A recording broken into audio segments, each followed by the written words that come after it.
Wish you all a very very very very very happy new year. आप सबको नए साल की ढेर सारी शुभकामनाएं और 2023 आप सबके लिए बहुत अच्छा और यादगार साल रहे, यही कामना करती हूँ, दुआ करती हूँ आप सबके लिए। और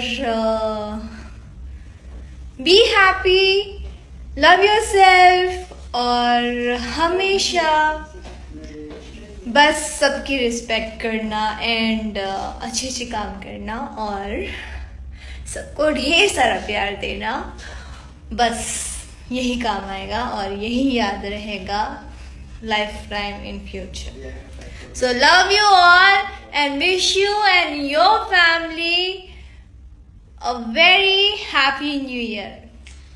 आई लव यू।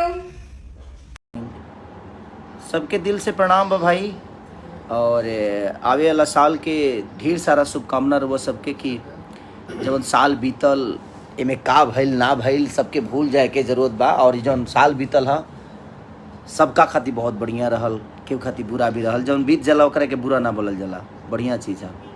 खास करके हमरा खातिर ढेर बढ़िया रहल। इतना डिस्टर्ब हम जी कोनो साल में ना रहनी, लेकिन ओकरा बावजूद भी रहो लोग इतना प्यार और खुशी देनी कि हर चीज़ ट्रेंडिंग से लेकर आशीर्वाद से लेकर